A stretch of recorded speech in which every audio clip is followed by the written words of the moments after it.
રૂપિયામાં જે એક એક્શન જોઈ રહ્યા છે તો ઓવરઓલ એક ચર્ચા કરી લઈએ. ફોરેક્સ એડવાઇઝર કે ઇન્ડે સાથે. સર, ગુડ મોર્નિંગ, સ્વાગત છે આપનું. થેન્ક યુ અમારી સાથે તમે જોડાયા. ને સર, એક વ્યૂ રૂપિયા માટે, કારણ કે ફ્રાઇડે જે એક રેકોર્ડ લો લેવલ્સ આપણને ક્લોઝિંગમાં ખાસ કરીને જોવા મળ્યા છે, પણ આજે એક 33 પૈસાની મજબૂતી સાથેની શરૂઆત, અત્યારે પણ જે લેવલ્સ બતાવી રહ્યો છે રૂપિયો, કઈ રીતે હવે આગળ તમે આને જોઈ રહ્યા છો? Good morning madam.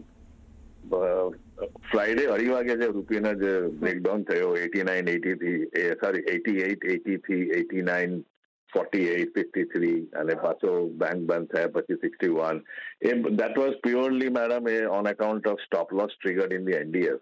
આરબીઆઈ ઘણા દિવસથી મારા ખ્યાલથી સપ્ટેમ્બર 30th જે એનો લો ગયેલો 89.81 સપ્ટેમ્બર 30th ત્યાર પછી RBI was very well comfortable around 88.80 81. ધો આરબીઆઈ નો કોઈ ફિક્સ લેવલ નથી, બટ રૂપી was trading almost 35-40 days within the range, and we were expecting ક્યારે પણ આવશે યુએસના ટેરિફ રિડક્શન, વોટએવર કરેક્શન્સ આવવાના છે. પણ જે રીતે 2:30 વાગે ફ્રાઈડે સ્ટોપ લોસ ટ્રિગર થયા એનડીએફમાં અને 5-6-10 મિનિટમાં રૂપી 88.83 89.50 ક્રોસ થયા. It was purely on the stop loss trigger in the NDF. અને પછી જ્યારે એવું થાય ત્યારે આપણું લોકલ માર્કેટના પણ થોડું આર્બિટ્રેજ થઈ જાય અને ઇમિડિયેટલી આઈ થિંક આરબીઆઈ કેમ ઇન ધ માર્કેટ લાગે છે અને સોલ્ડ ડોલર અરાઉન્ડ 89.53 એન્ડ બંધ થાય 89.48. પણ જ્યારે પણ this was not on account of any news, on account of cut down of some position, ત્યારે એનું રિવર્સલ પણ ફાસ્ટેસ્ટ થાય mostly.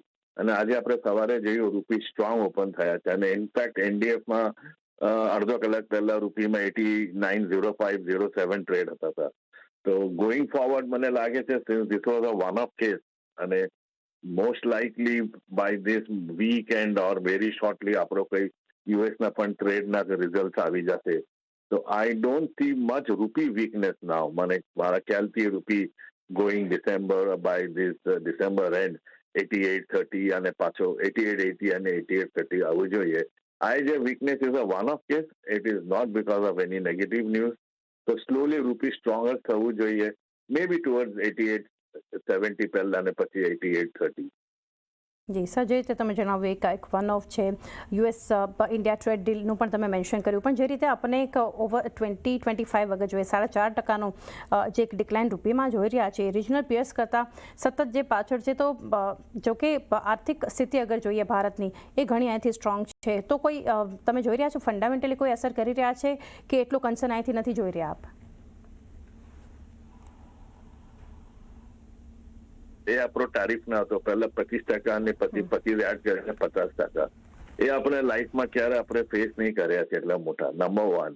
Number 2, a market was not, they were partly ready, but there are certain sectors આપણો માર્કેટમાં, for example textile, જ્યાં આપણા યુએસમાં ઘણા export છે, એમાં થોડા હિટ થયા, એના એક્સપોર્ટ્સમાં થોડા પ્રોબ્લેમ થયા textile, specially ટેક્સટાઇલ્સમાં.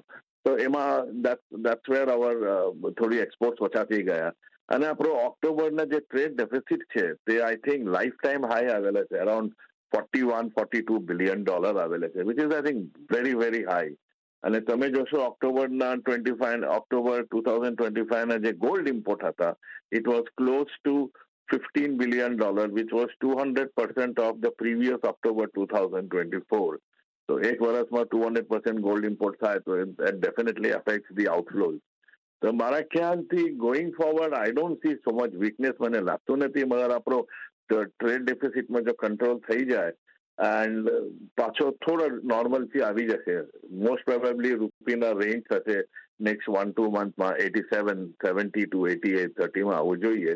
Because rupee was, I think it's gone over, above 89 was not required, પણ થઈ ગયા એક દિવસ માટે.